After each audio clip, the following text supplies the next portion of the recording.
major vaccination drive for kids 12 years old and up. And look, I'm a parent. My kids went to New York City public schools. If my kids were going to school in September, I would be running to get them vaccinated right now. And like was said a moment ago, we used to do this as parents all the time for a variety of vaccinations.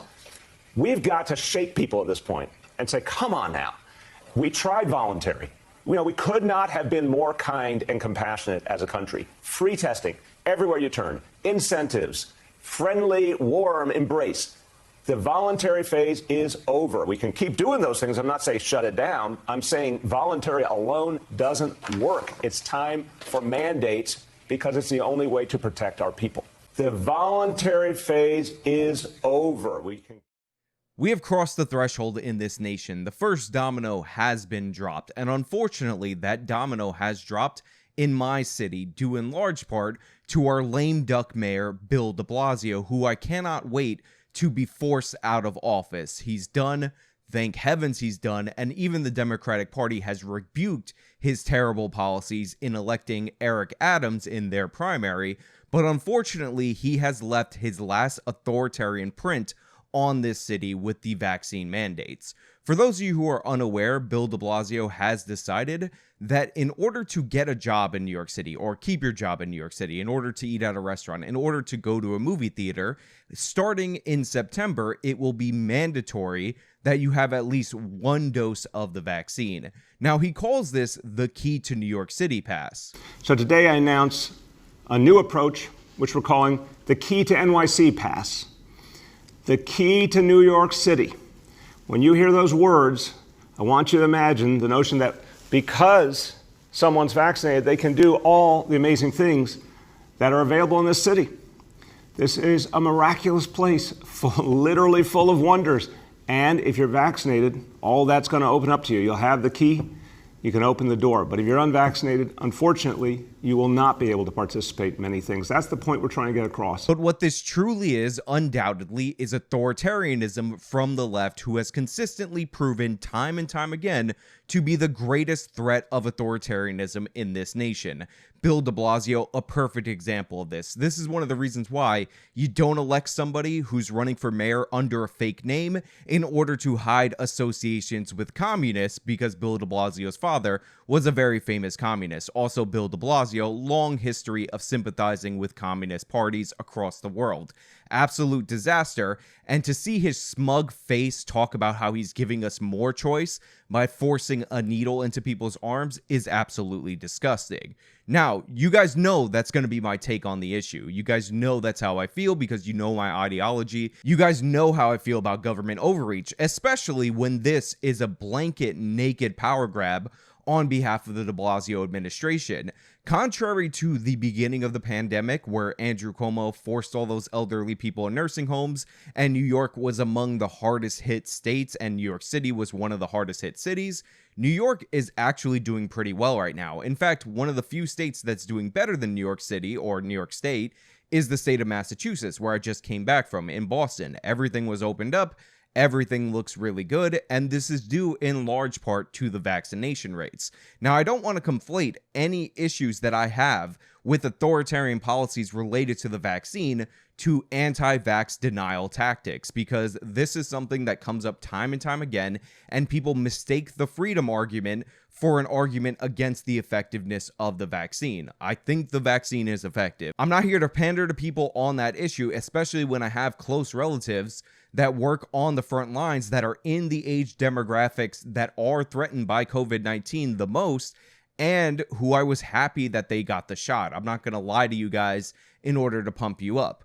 But I will point out that I didn't think we would get to this point. I thought that Florida and Texas opening up basically set the standard that we were going to have things opened up before they can implement these vaccine passports. I saw it as a good sign that in New York City, they decided that they would no longer require vaccination or negative COVID tests in order to get into baseball games or concerts or Broadway shows a couple of months ago, that we had beaten this idea that the government is going to use this pandemic as an excuse to control every aspect of your life even further than they did in the lockdown, long beyond the lockdown. But unfortunately, that is not the case. This is where we are, and other politicians are going to take notice of what's going to go on in New York City if people do not push back. And Bill de Blasio, absolutely disgusting in the way that he's selling this, about how he's giving us more choice by forcing us to do what he wants, about how the voluntary period is over, because remember, things are only voluntary until a point when it's realized that you're not going to do what Bill de Blasio wants, and then we have to force you to do what he wants. It's the illusion of choice. It's a view of government that is so alien to the United States of America, to our Constitution, to our founding values, that Bill de Blasio should not only be banned from office, the mayor's office should not only be dissolved, but we should probably banish him from the country. Maybe send him somewhere like North Korea, where he would feel at home more ideologically. Talk about mandates. So you're going to mandate vaccines for folks going indoors. How does this affect kids, by the way, who aren't eligible for vaccination? Look, we welcome kids, of course, to restaurants and movie theaters, et cetera. Wear a mask. That's a smart thing to do. And hopefully soon our 5 to 11-year-olds will be eligible for vaccination on top of that. But we don't want to separate families. We want families to enjoy stuff together, but in a safe environment. This guy, who is wrong about the pandemic every step of the way, is now talking about separating families at certain events. That's where he thinks his power as the mayor of a city in this country lies. That's how much of a monster Bill de Blasio is. And I know he looks like Frankenstein, so calling him a monster seems like an ad hominem attack. But again, I'm not talking about his appearance. I'm talking about his actions and policies. This is a guy, by the way, who has led to a hard increase in murders in this city, something that he actually has power over and he refuses to do because he's more interested in expanding his authoritarian rule in other areas and setting precedent for other left-wing authoritarians in this nation to seize power at the first hint of a crisis. And what's fueling this, unfortunately, and it really upsets me, is certain states in the union that have banned masks, who have gone the other direction, now seeing the downsides of not those anti-masking policies, but of the lower vaccination rates. Now, before I went on my trip, I went out of my way to acknowledge and praise Governor Ron DeSantis for the way that he was still selling the vaccine to his people voluntarily.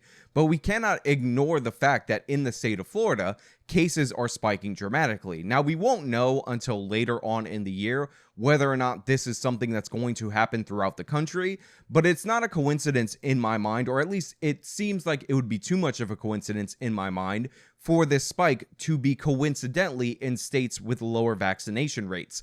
As much as we condemn the horrible, horrific authoritarian response, the bad decision-making by Andrew Cuomo putting old people in nursing homes, the media who was basically serving up propaganda for Cuomo because they wanted to use him as a bulwark against Trump, thus leading other governors to duplicate the same horrific policy that cost thousands of elderly people their lives, we have to acknowledge that Florida and these other states, and not uniquely Florida, they're just a big state, so they have bigger numbers, like Arkansas, Alabama, aren't doing too hot, and maybe they need to campaign to convince people more. Now, with that being said, I've stated quite clearly multiple different times on this channel that despite the fact that I am pro-vaccine, it is not my job to convince you to get the vaccine. You are in charge of your body. You are in charge of your own medical decisions. I'm not going to scaremonger you with a story of somebody that I think might fit your age range that died from the virus to get you all up in there to get the needle. I've said it multiple different times on this channel. Your chance of an adverse side effect from the vaccine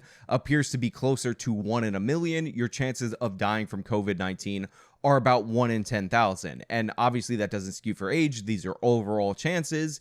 If you don't think mathematically you have a greater risk of not getting the vaccine from those numbers, then that's on you. You are in charge of yourself. And fundamentally, even though we're seeing bad results in under-vaccinated states, those are the price of freedom. I would rather have a situation where you had the choice to make your own medical decisions, even if I thought that choice was not a good one, than for you to be forced, or the precedent to be set that you can be forced by government officials under threat of not being able to have a job in a private company to get the vaccine.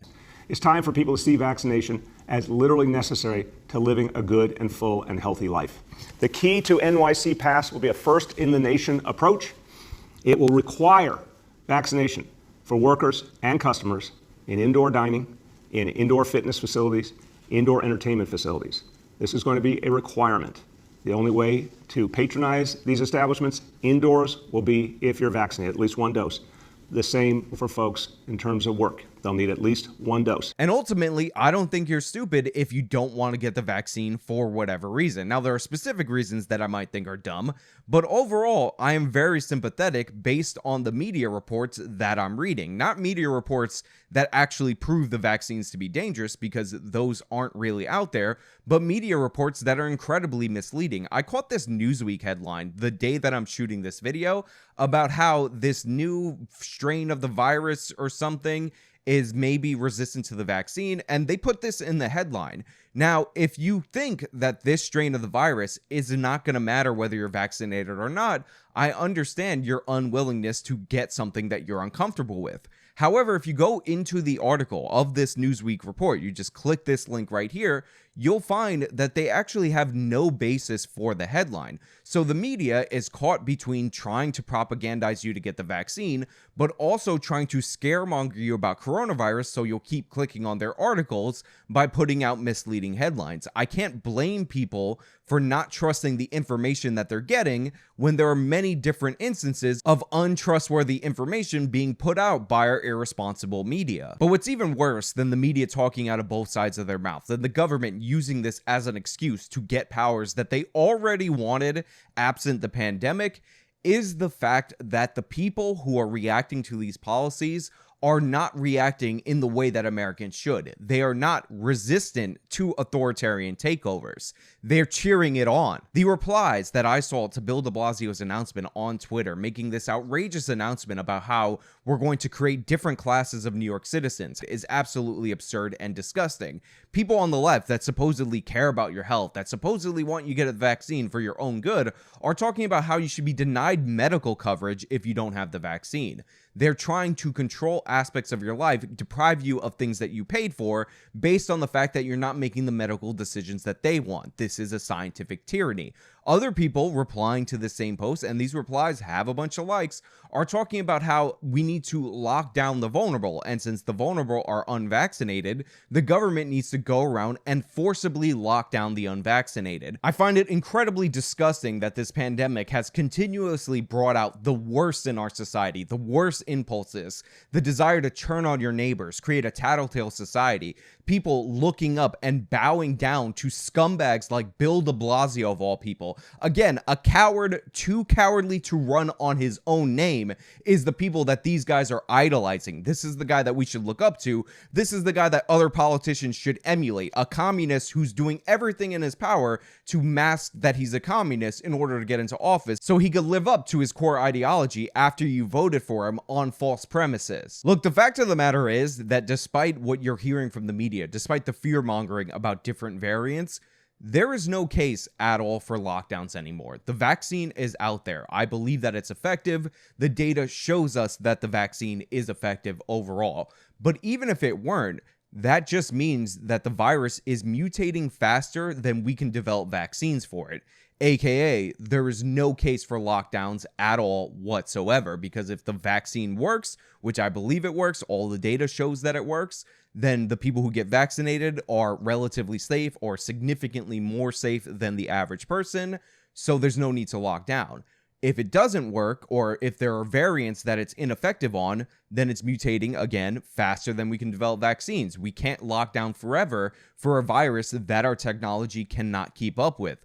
Eventually, we've gotten past the point where we had 15 days to flatten the curve, and we need to move on from that. We need to start dealing with it. We need to be able to assess our own risk, make our own choices, because fundamentally, our lives are in fact ours. They're not the government's lives. They're not Bill de Blasio's lives. They're not Joe Biden's lives. We have the right to determine what levels of risk we are willing to put up with in our own society. And I'm not going to subordinate my life and my freedom to somebody like Bill de Blasio, because we still live in a country where lockdowns are seen as the best political alternative for these politicians in order to get positive media coverage. Bill de Blasio hasn't been condemned. He hasn't been shamed. He hasn't been dogged out of City Hall by the media for this. He's been embraced. He's been worshipped. It's like the Bill de Blasio Renaissance. They're looking for ways to reinstall him into office after he decided he was going to take over and impose his will on the citizens of New York City. And even if these policies, the forced lockdowns, the forced vaccinations,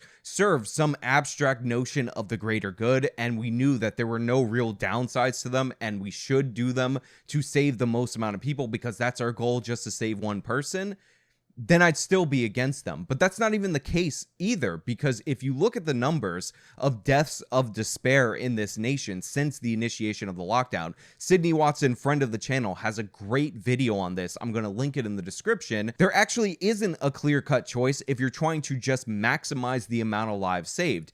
Even Anthony Fauci says that we're likely not going to go into another lockdown over these variants because we're starting to see the data of home transmissions going through the roof and all these other unintended consequences of these policies to focus on the one thing, aka the virus. And while I hope this gets challenged in the courts, and I hope this ridiculous authoritarian power grab gets overthrown like it should in any decent republic, they are actually enforcing this. Even before this announcement that everybody was going to have to get vaccinated by Bill de Blasio's order, I actually received a phone call from the city of New York demanding my personal medical information on my vaccine status. And when I told them that I was not interested in scheduling an appointment with them because I had already taken care of that on my own, I did a walk-in, which is probably the reason why they called me. So they are trying to track somewhat this information. They started demanding information about other people in my household's vaccine status. Then, when I refused to answer that because it was none of their damn business, they started asking me why I got the vaccine. Like, I need to explain to them, even when I comply with what they want me to do, why I decided to get the vaccine. It wasn't because Bill de Blasio put a gun to my head, by the way. So it is being enforced. And if you're one of those people who get called by a government bureaucrat demanding your personal information with a bad attitude, take the Fifth Amendment and tell them that they need to f*** off. But hey, those are just my thoughts. Let me know your thoughts down in the comments below. If you liked the video, you can show me by leaving a like. You can subscribe for more content. You can follow me on all my social medias. You can support me via the support links. They are also in the description box. This has been me talking about de Blasio enforcing vaccine passports. Till next time.